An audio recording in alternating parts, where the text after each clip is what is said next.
Hey everyone, LittleMoeGaming here. Happy Friday. Hope everybody's been having a great week. I am tired. I feel like this week has been really long in terms of my work, and I'm ready for the weekend. We're coming up on a 3-day weekend here, although I do work on Sunday. So for me, it's more of a 2.5-day weekend. I only work 4 hours, so, with my job, sometimes we have to work weekends, and it's just 1 day a weekend for 4 hours, so it's really not that bad. I really do appreciate the 3-day weekend, actually, now that I think about it. That's not the topic for today, but I was just thinking about it for a second.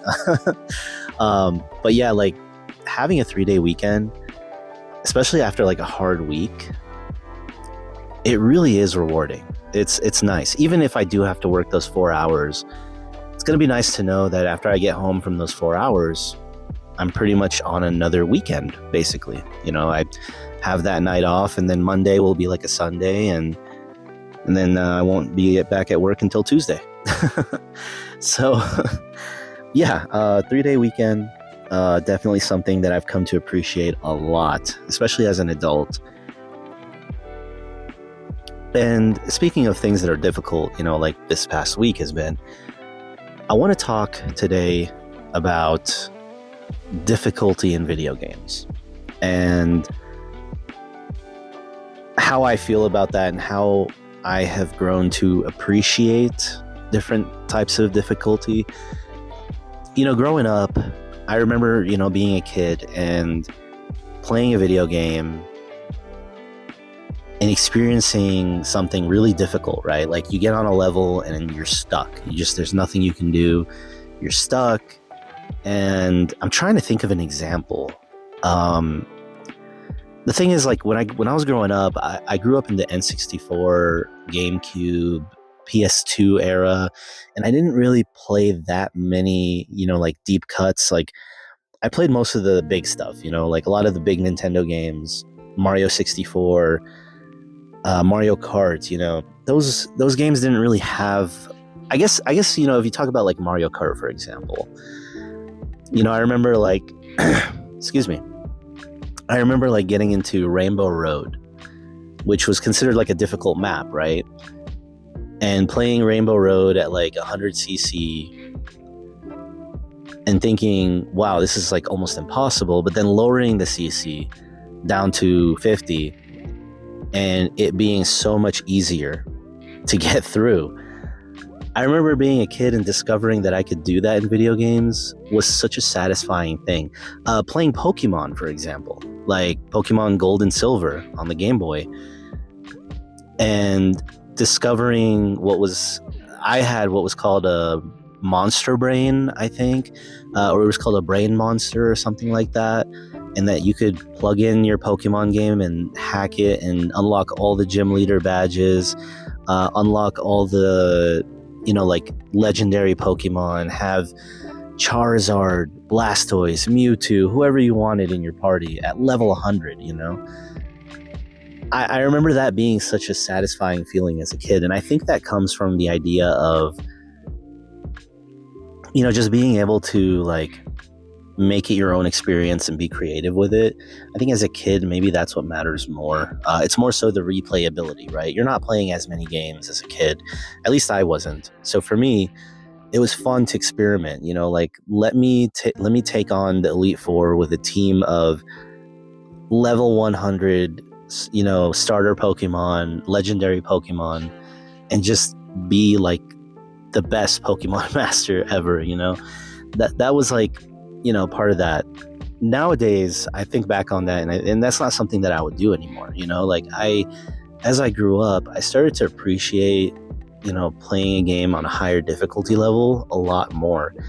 And most recently, for example, I'm currently playing Mafia Definitive Edition. I was playing GTA, but I thought that I wanted to, play Mafia because the new Mafia game is coming out pretty soon, and it's going to be $50, and apparently it's really, really good.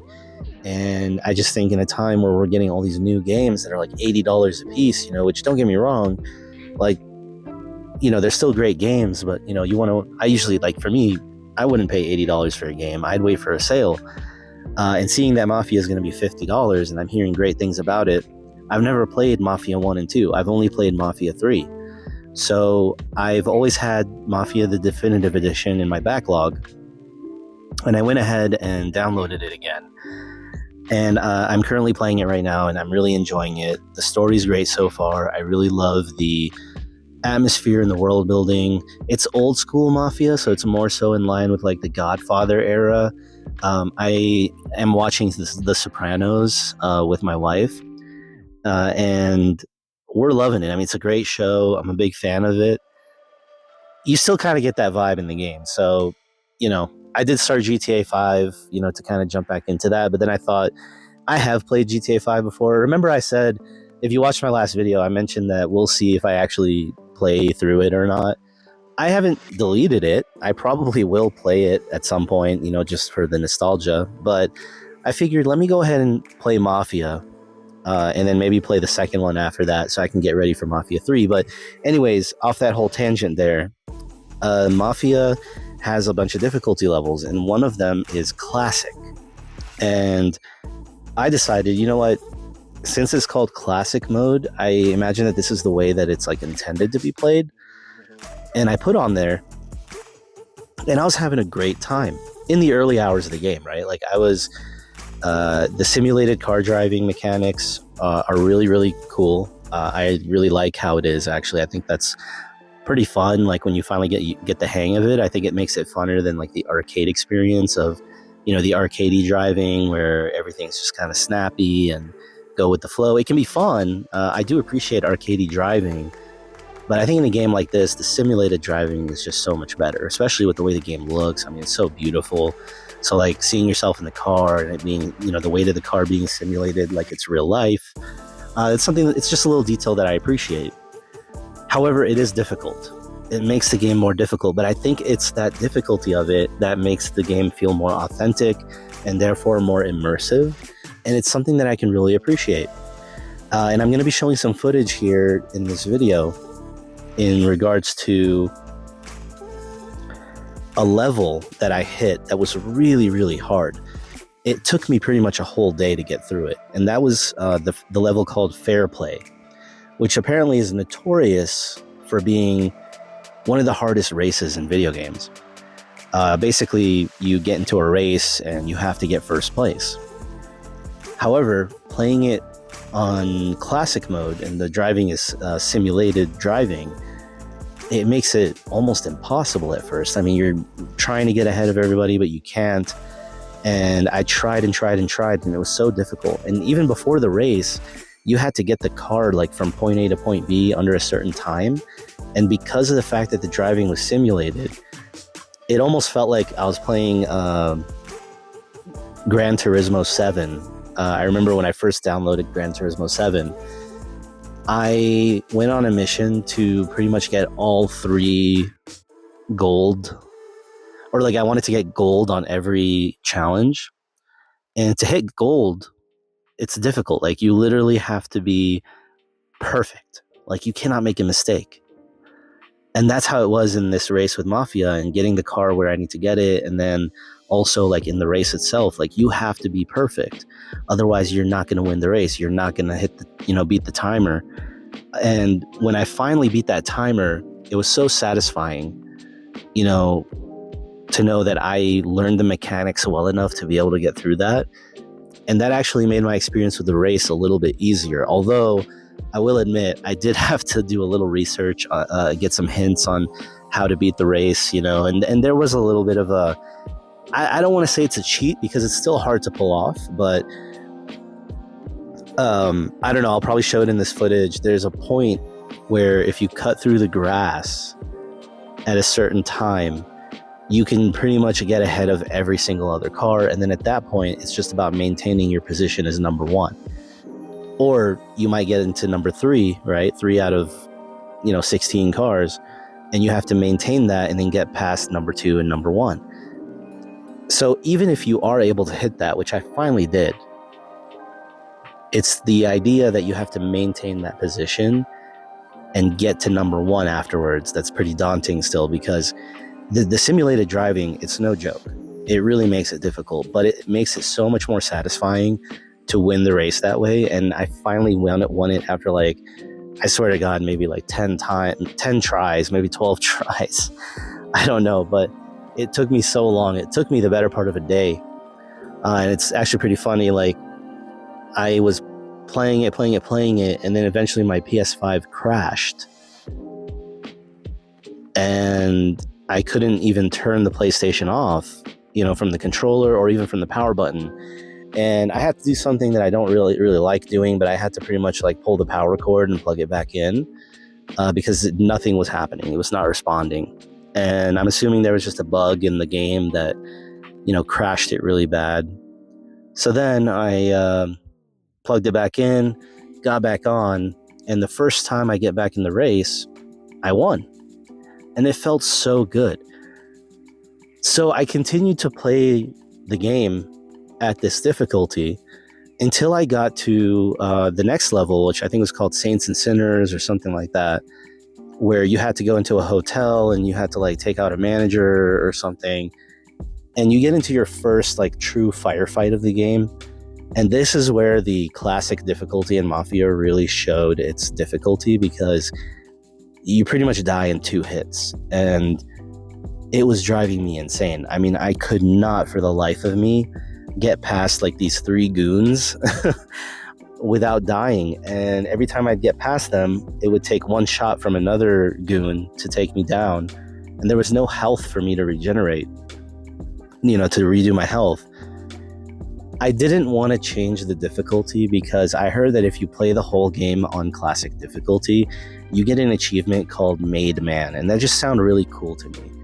I'm not an achievement hunter or a trophy hunter by any means, by any means at all, but it just sounded cool, to get an achievement called Made Man in a game called Mafia. So it was a hard decision, but I decided to go ahead and lower the difficulty. But what I did is I lowered it step by step. So like before I, went to medium difficulty or whatever, I put it on hard and I turned on low aim assist. Now the low aim assist, I'm not a big fan of aim assist, but low aim assist is okay. It doesn't really do the aiming for you, but it kind of helps a little bit. And putting it on hard made it a little bit easier, but it was still really difficult, and to the point where it was driving me nuts. So then I kept the low aim assist on and I moved it to a medium difficulty. And I went ahead and just, played it that way. And that made it a lot more manageable. A little bit easier, definitely. Still challenging, surprisingly. I mean, I guess this is like the normal mode. I have nothing against playing on normal mode. I think normal mode is where the developer intends for you to play the game, unless it's a game like, for example, The Witcher 3, where unless you play on the hardest difficulty, like Death March, then you're not going to be able to experience everything in the game, because there's I could go on and on about this, but The Witcher 3 has like certain game mechanics that if you play on normal, they're really not necessary and they're kind of pointless. But then if you play on the hardest difficulty or the second hardest difficulty, then it really makes use of those mechanics. But that's a whole nother thing. I kind of felt like, Mafia was intended to maybe be played on classic mode, but also the medium mode felt like a good, medium place to be. So yeah, I'm pretty much just going to continue it at this point. I'm going to continue it on medium. Simply for the fact that, at this point, I just want to play the game for the story. I don't really want to spend like 30-40 hours in the game just because I want it to be difficult. You know what I mean? So I think for me, when it comes to choosing your difficulty, it depends on the kind of experience you're looking for in the game. Like if you want it to be as immersive as possible and you don't care how long it would take to beat it, then put it on something like Classic or Death March or whatever. But if you just want to play the game to experience the story and, for it to be kind of like a little thing that you put on from time to time, just to be in that world, then I think it's perfectly fine to put it on normal. And of course, you have games like Bloodborne and Sekiro. The From Software games where you can't really change the difficulty. You're pretty much stuck on one difficulty, and you just have to get good. Again, that if you're in the mood for that kind of game, it's great for that. It's also another like very satisfying thing. Like the race in Mafia, it was very difficult. I could have lowered the difficulty, but I decided to just get good and beat it, and that was very fulfilling, and I enjoyed that. But then, of course, I started to lose my mind when I would die just after like 5 seconds of spawning into the level again, and I decided to just go on medium so I can just get through the game. That's just going to happen from time to time. But yeah, I think it's really interesting. I just it's been a while since I've had that kind of like experience where I played around with the difficulty settings, and I just wanted to come on here today and have a little chill topic talking about games and their difficulty. If you enjoyed this, please leave a like. Let me know. Also, I'd love to hear from you. How do you feel about these kind of things? Like, do you prefer to play a game on normal, or do you always go for hard? Do you always go for the impossible challenge? How do you like to play your games? Let me know. And as always, take care.